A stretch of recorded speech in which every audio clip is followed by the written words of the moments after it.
ఇలా జరుగుతుందా? అదేంటన్నా ఎంతో మందికి మన సంఘంలో సంతానం అందింది కదా, కానీ ఇక్కడ అందిన సంతానము ఒక మిరాకిల్. అడిగిన సంతానమే, మళ్ళీ అది కూడా ఎన్ని సంవత్సరాలు, ఈరోజు పెళ్ళయి ఎన్ని సంవత్సరాలు, చెల్లికి ఎన్ని బాధలు పడ్డారో, ఏం జరిగిందనేది చూడాలి. ప్రైజ్ లార్డ్ అందరికీ. చెప్పు చెప్పు చెప్పు. నేను పెద్ద పాస్టర్ ఉండేటప్పుడు వచ్చిన 2015లో వచ్చిన. అయితే పాస్టరు నాకు ప్రార్థన చేసి పిల్లలు లేకపోతే 10 సంవత్సరాలు అయిందని చర్చికి వచ్చిన. పెద్ద పాస్టర్ ఉండేటప్పుడు ఒక పాప పుట్టింది.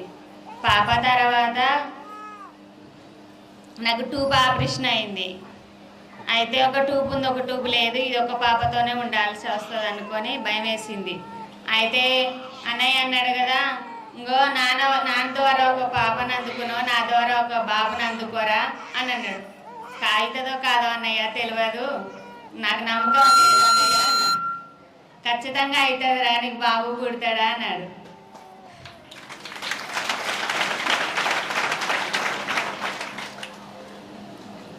బాబు పుట్టాడా లేదా?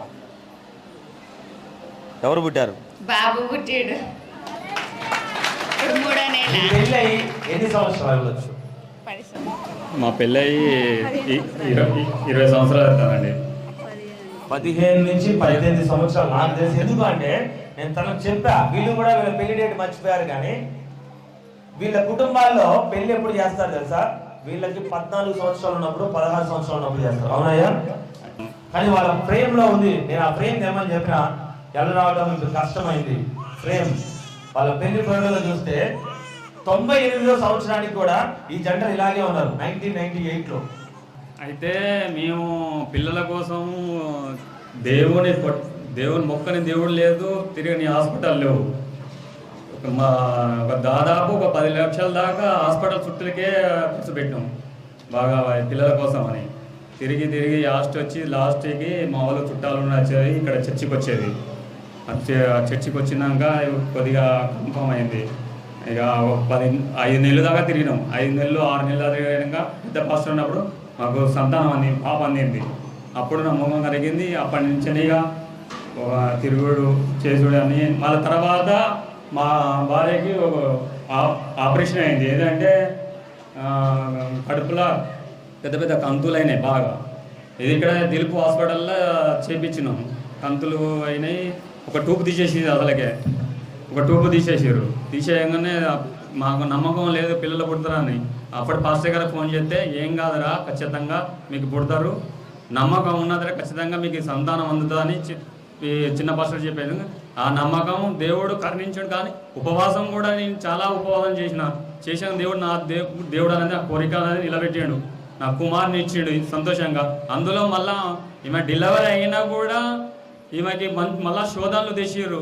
ఈమెకి దేవుళ్ళు వచ్చేది. ఆ దేవుళ్ళు అనేది జుట్టు కూడా అయింది. ఆ జుట్లు వచ్చినాయి అన్ని దేవుళ్ళు.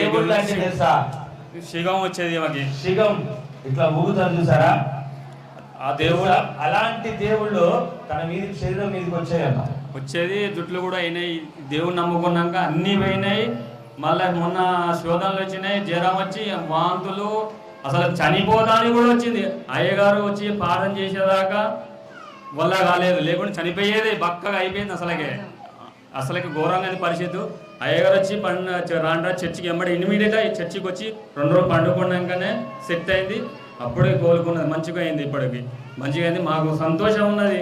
ఏంటంటే నాకు బాబు అయ్యాడు, బాబు మళ్ళీ ఇల్లు కట్టుకుంటా కూడా ఎవరో పడనాలు ఎంత చేస్తారు మాకి. ఇక దేవుడే కరించి అంత ఇప్పటికైతే మంచిగా ఉంది, అంత సంతోషంగా అయింది. ఇప్పుడు నేను వివరంగా చెప్తాను వినండి. ఈ సంఘానికి వచ్చి 10 ఏళ్ళు అయిందా? 15 ఈ సంఘానికి మందిరానికి వచ్చి 10-12 అయింది. 10-12 అమ్మా, అంతేనా? 10 ఏళ్ళ 2015లో వచ్చిన. 2015 అంటే 9 సంవత్సరాలు. అప్పటికి 10 ఏళ్ళు వీళ్ళు పిల్లల కోసం తిరిగారు. ఎన్ని సంవత్సరాలు? 10 సంవత్సరాలు. 10 సంవత్సరాలు పిల్లలు లేక తిరిగిన జంట టోటల్ ఎన్ని సంవత్సరాలు అవుతుంది? సంబంధం కరెక్ట్ చెప్పండి. ఎన్ని సంవత్సరాలు? 19 సంవత్సరాలు అప్పటికి ఇప్పుడు వరకు వివాహమై. ఈ పాప వయసు ఎంత? 6 పడుతుంది. 6 సంవత్సరాలు అంటే మందిరానికి వచ్చిన 4 సంవత్సరాల తర్వాత దేవుడు ఇచ్చిన మొట్టమొదటి సంతానం ఈ కుమార్తె. అయితే వాళ్ళకి ఒక టెస్ట్, వాళ్ళు ఎప్పుడు మందిరాన్ని వదిలిపెట్ల, ఎప్పుడు దేవుడికి దూరం కాల, ఎప్పుడు మందిరానికి మహిబాద్ నుంచి ఆటో కొనుక్కొని దేవుడు మందిరానికి రావడం కోసమే ఆటో కొనుక్కొని, అవునా? ఆటో దానికోసమే కొన్నా. ఆటో దానికోసమే కొనుక్కొని రోజు ప్రతి వారం భార్యను తీసుకొచ్చి నాకు మేలు చేసిన మందిరంలోనే నేను ఉండాలి అని ఎంత మంది ఆటంకపరిచినా ఎప్పుడు పోయారా? ఎప్పుడు వదల్లా. ఎప్పుడు దేవుడు నా మందిరమే. పెద్ద పాస్టర్ గారు చనిపోయాడు, చాలా మంది సగబెట్లో వదిలేసి వెళ్ళిపోయారు. చిన్న పాస్టర్ గారు ఏం చేస్తాడులే, ఆయన అంటే వరాలు ఉన్నాయి, ఎన్నో అద్భుతాలు ఉన్నాయి, ఈయన మాత్రం ఏం చేస్తాడు అంటే నన్ను వదిలిపోకుండా ఆ రోజు కూడా పక్కన ఈ మందిరాన్ని మర్చిపోకుండా జ్ఞాపకంగా ఉన్నది జంటల్లో, కుటుంబాల్లో వీళ్ళు ఒకరు. దేవుడికి స్తోత్రం. మహిమలకు వచ్చిన వాళ్ళు కాదు, ప్రేమను బట్టి. దేని బట్టి? ప్రేమను బట్టి వచ్చారు. నడుస్తూ ఉండేది. నేను కూడా వెళ్ళిన జంటల్లో వీళ్ళు దీవించే దాంట్లో, ప్రార్థన చేసే దాంట్లో. అయితే ఈ యొక్క 10 సంవత్సరాలు తర్వాత ఇప్పుడు నేను వచ్చి 3 సంవత్సరాలు దాటుతుంది. ఇవి వచ్చిన తర్వాత చెల్లె వాళ్ళకి సమస్యల్లో, అప్పుడు దాకా సంతానం ఇచ్చిన అన్న కృతజ్ఞత దేవుని దగ్గర ఉంది, కానీ నాకు పట్టుదల ఉంది, నేను మా నాన్నగారు లాగా కాదు, ఏ అద్భుతము ఇంకా జరగదు అని చెప్పి డాక్టర్లు ఏం చేశారు, చెల్లెకి ద్వారాలు ఉంటాయమ్మా, మామూలుగా వేసి ఉంటాయి. ఆడపిల్లలకి 2 మార్గాలు కరెక్ట్ గా పనిచేసినప్పుడు సంతానం అందడానికి 100% ఛాన్స్ ఉంటుంది. గడ్డలు అవడం వల్ల ఆపరేషన్ చేసి ఒకవైపు మార్గం పూర్తిగా తొలగించడం జరిగింది. భయంకరంగా ఏడుస్తా ఉంది ఇక్కడికి వచ్చి. అమ్మ అవునా? ఎందుకు ఏడ్చావు? మళ్ళీ పాపైనా బాబైనా కావాలి, ఒక కూతురే ఉంది అని ఏడుస్తున్నా. నాకు పిల్లలు పుట్టరు అనుకున్నాను. పిల్లలు పుట్టరు అంటే నాన్న ఏడ్చింది ఆ రోజు. పిల్లలు పుట్టరని ఏడుస్తుంది. నేను ఆ చెల్లికి ఒక మాట చెప్పిన, తల్లి ఎందుకంటే తోడబుట్టిన అన్నదమ్ముల కన్నా ఎక్కువ విలువిస్తాను, నాకు తోడబుట్టిన వాళ్ళందరికన్నా ఎక్కువ ప్రేమిస్తాను. ఆ చెల్లికి, నా సహోదరుడికి నేను మాట ఇచ్చిన, అయ్యా దేవుడు ఉన్నది నిజమైతే, నువ్వు నడుస్తున్న సంఘము ప్రార్థన నిజమైతే, నీకు ట్యూబ్ ఉండని ఉండకపోని ఏదైనా కానీ నీకు సంతానం అందుతుంది, అది కూడా కుమారుడే పుడతాడు. ఎవరు? కుమారుడే పుడతాడు అన్నా. నిజంగా అలా జరిగితే నేను గొప్ప సాక్షిగా నిలబడతాను. నువ్వు నిలబడ్డావు. సంఘానికి హత్తుకొని ఉండడమే నిజమైన సాక్ష్యం. మళ్ళీ ఎంతో మంది ఇబ్బంది పెట్టారు. ఈమెకి బీడింగ్ 8 నెలల బీడింగ్ కూడా అయింది. అయ్యగారు మళ్ళీ ప్రార్థన చేసి మళ్ళా చేస్తేనే, అప్పుడు మన మా మామయ్య కూడా చనిపోతే పోయే బీడింగ్ అయింది. 8 నెలల ఆపరేషన్ అవుతుందని భయపడ్డాం. అందులో ఇబ్బందులు అయితే ఎన్నో కష్టాలు పడ్డా. నేనైతే నాన్నగారు చనిపోయాడు. ప్రతి నెల కూడా నాకు ఒక టాస్కే, అమ్మాయికి ఏదో ఒక ప్రాబ్లం రావటం, ప్రార్థన చేస్తే తొలగిపోవటం. మందులతో కాదు, దేంతో? ప్రార్థనతో అవుతుంది. ఆపద రావటం, ప్రార్థన చేయటం, తొలగటం. సమస్య రావటం, ప్రార్థన చేయటం, తొలగటం. వాళ్ళ నాన్నగారు చనిపోయాడు. అప్పటికి చాలా జాగ్రత్తగా బయటికి రాకుండా ప్రార్థనలో ఉంచి 8 నెలలు కాపాడుకున్నాక వాళ్ళ నాన్నగారు చనిపోయారు. న్యూస్ వచ్చింది. న్యూస్ వస్తే అన్న వెళ్ళాలి కదా, వెళ్ళాలిరా, తప్పదు, వెళ్ళి రాగానే అమ్మాయికి 8వ నెల బ్లీడింగ్, రక్తం పోతా ఉంది. రక్తము బ్లీడింగ్ అవుతుంది. అమ్మ వాస్తవేనా? డాక్టర్లు అన్నారు ఈ పిండం లోపల ఉండదు, బతకదు, కష్టము, తీసేయాలి. ఎవరు చెప్తే ఎందుకు తీసేయాలనేది నేను. అవునా? కరెక్ట్. ఎందుకు తీయాలి? నా దేవుడు లేకపోతే నువ్వు తీసేయి. నా దేవుడు ఉన్న మాట నిజమైతే యేసయ్యా అది నిలబడుతుంది, సంతానం కాపాడబడుతుంది. ఆ రోజే ఆపరేషన్ చేయాలన్నారు. అయ్యగారు ఎమ్మడే ప్రార్థన చేయగానే అయ్యాలే తగ్గిపోయింది. తగ్గిపోయింది, మంచిగా ఉండేది. సాక్షిగా నిలబడితే నీ ప్రతి రోజు కూడా ఒక సాక్ష్యమే. నువ్వు విశ్వాసిగా ఉంటే ప్రతి క్షణం కూడా దేవుని దగ్గర ఒక సాక్ష్యమే. ఆ రోజే ఆపరేషన్ థియేటర్ అని చెప్పి అమ్మాయికి చెప్తే, ఆపరేషన్ కాదు, ఒక 4 రోజులు మందులు వాడాల్సిన పరిస్థితి వస్తుందని నా ప్రార్థన ప్రభుత్వం చెప్తే, మళ్ళీ ఒక 2 గంటల తర్వాత వాళ్ళు అదే బ్లీడింగ్ తగ్గిపోయింది, 4 రోజులు ఆగి రాపో అని చెప్పి మళ్ళీ పంపించారు. పంపించారు. 9వ నెల పూర్తిగా రోజులు నిండక ముందే వాడు పుట్టాడు. అది వాస్తవం అయ్యా. 9వ నెల రోజులు పూర్తిగా 2 రోజుల 3 రోజులు. అయ్యా ఇలా పుడితే బతకరు, ఏం చేయరు? ఇలా పుడితే బ్రతకరు. అని చెప్పి అన్నారు. ఎవడరా నువ్వు చెప్పడానికి? బతికించడము దేవుడి తరమా మనుషుల తరమా? ఎవరిది? దేవుడా మనుషులా? దేవుడా మనుషులా? మళ్ళీ చెప్పండి. దేవుడు. దేవుడు. నువ్వెవరు చెప్పడానికి? నా దేవుడు అనుకుంటే ఏదైనా జరుగుతుందని మళ్ళీ పట్టుదల కలిగి ప్రార్థన చేశాము. ఇగో నా చేతిలో దేవుడు కుమారుణ్ణే ఉంచాడు, కుమార్తెగా. ఏ ప్రార్థన తల్లి గర్భంలో ఉన్నప్పుడు నాతో ఏ వాగ్దానం అయితే దేవుడు చేశాడో, బయట వచ్చినప్పుడు కూడా దేవుడు అదే సంతానాన్ని ఉంచాడు. దేవుడికి స్తోత్రం. హల్లెలూయా. హల్లెలూయా. సాక్ష్యం చెప్దాం, అమావాస్యకి సాక్ష్యం చెప్దాం అనుకున్నారు నా చెల్లెలు. ఘనంగా సాక్ష్యం చెప్పాలి, గొప్పగా చెప్పాలనుకున్నారు. ఎంత భయంకరమైన అనారోగ్యం వచ్చిందంటే నాకు అప్పటికి 3 రోజుల దాకా తెలియదు. ఒకటే వామిటింగ్స్. అసలు ఎన్ని మందులు వేసినా తగ్గట్లా, ఎన్ని టాబ్లెట్లు వేసినా ఐసీయూలో ఉన్న 12 గ్లూకోజులు ఎక్కినాయి. ఒక్కటి కాదు, 2 కాదు, 12 గ్లూకోజులు అయినాయి. సూదులు దాదాపు ఒక 20 సూదులు దాకా వేయచ్చు. వైరల్ ఫీవర్ అంటారు కనుక ఏది వేసినా అసలు వాంతులు అవుతాయి. అసలు ఘోరంగా పరిస్థితి అయింది. పిల్లగాడు అటు పాలకు ఇబ్బంది ఘోరంగా అయింది. ఏడ్స్ కూడా అన్నయ్యకి ఫోన్ చేస్తే 1 గంట రాత్రి వచ్చిండు మా కోసం. ఇంత గోసపడ కూడా వచ్చిండంటే అంత గోసపడ కూడా వచ్చిండు మా కోసం రాత్రి. ఆ రాత్రి మా పాప సెల్ ఫోన్ ఆడి స్విచ్ ఆఫ్ అయిపోయింది. అసలుకే ఘోరమైన మా అబ్బా మొత్తం తిరుగుకుంటా ఎంత కష్టపడాడంటే అంత కష్టపడ్డా మా కోసం. ఎంతో కష్టపడ్డా మా అయ్యగారు అయితే ఘోరంగా అంత గోసపడ్డాడు.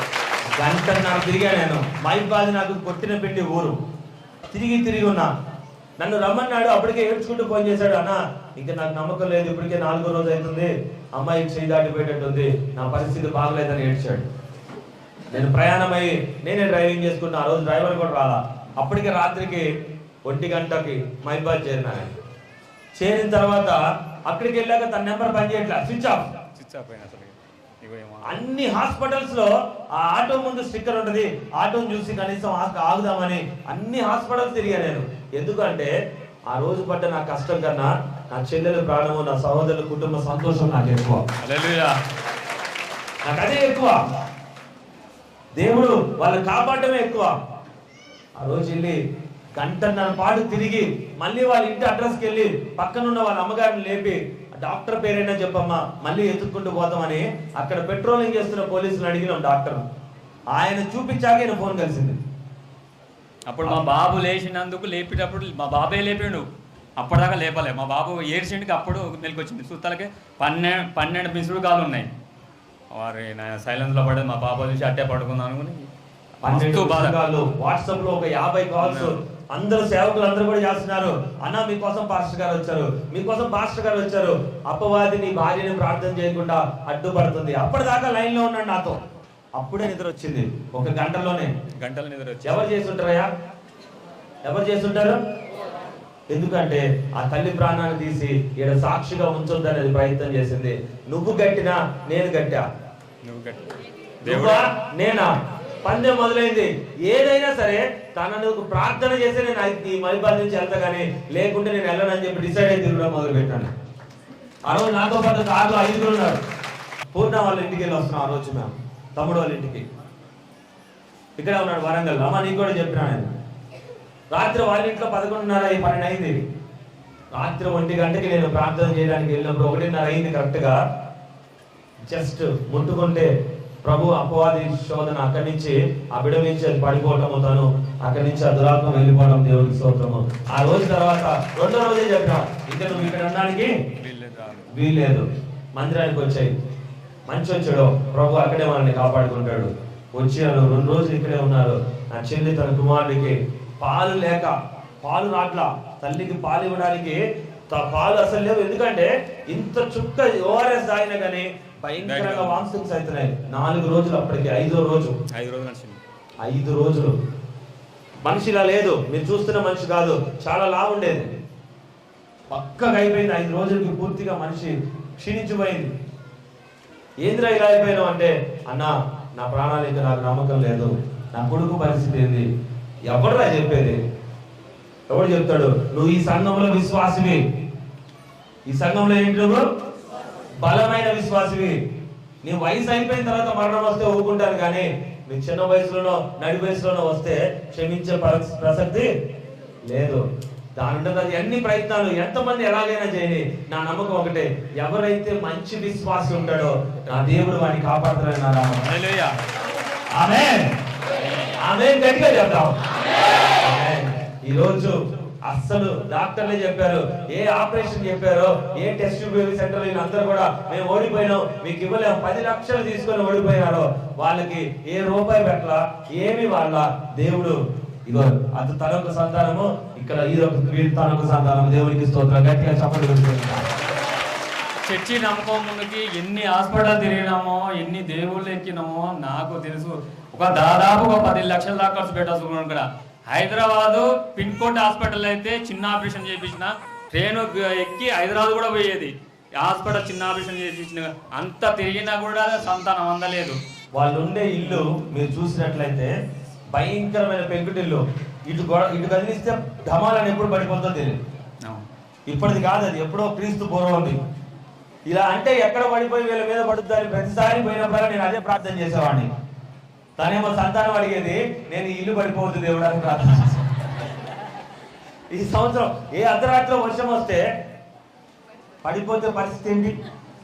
అంత డబ్బులు లేని స్థితి నుంచి ఈరోజు పెద్ద ఇల్లు కట్టే స్థాయికి నా సహోదరుని దేవుడు తీసుకున్నాడు. అన్ని ఇచ్చాడు, మంచి వ్యాపారము, మంచి సంతానము, మంచి కుటుంబము. యేసయ్య దగ్గర ఉంటే లేనిది ఏంటి? యేసయ్య దగ్గర ఉంటే లేనిది ఏంటి? అన్నీ ఉంటాయి. ఆ సాక్ష్యాన్ని మీకు లైవ్ లో వాళ్ళ ఇల్లు, కుటుంబము అన్ని చూపిస్తాను నేను. జరిగిన హాస్పిటల్లో జరిగింది కూడా మీలాంటి వాళ్ళ కోసము, అపనమ్మకంగా ఉన్న వాళ్ళ కోసము వీడియో తీసి పెట్టాను. దేవుడు గెలిపించాడు. ఈరోజు సంతోషంతో మా అందరి, ఇప్పుడు నా సహోదరి ప్రాణము, తన కుమారుడు ప్రాణము, ఈ యొక్క కుటుంబ సాక్ష్యాన్ని మన ముందుకి ఈ పండుగలో ఒక గిఫ్ట్ గా మనకి ఇచ్చినందుకు దేవునికి గట్టిగా స్తోత్రం చేస్తాం. ప్రార్థన చేస్తున్నాం ఆ కుటుంబ క్షేమం కొరకు. మహాపరిశుద్ధ తండ్రి గొప్ప దేవ యేసయ్య, పరిశుద్ధుడాయా, నీ పరిశుద్ధాత్మల కాపుదల నుంచి అయ్యా ఈ కుటుంబాన్ని నీ రక్షణలో ఉంచి ఎవరైతే సంఘానికి కట్టుబడి నడుస్తున్నారో వారికి ఎన్ని సమకూర్చుతారో ప్రభా, ఈ 9 సంవత్సరాల జీవితంలో వీళ్ళు పొందుకున్నట్టుగానే ప్రతి ఒక్క కుటుంబం కూడా ఆశీర్వాదించబడే ఈ పరిచర్యలో బలముగా నడిచి ఇంకా ఎన్నో మేలులతో నిలబడే భాగ్యం దయచేయమని, వారికి ప్రత్యేకమైన నీ కంచెను కవచంగా ఉంచి రక్షణగా ఉంచమని అడిగి వేడుకుంటున్నాము తండ్రి. ఆమేన్. ఆమేన్.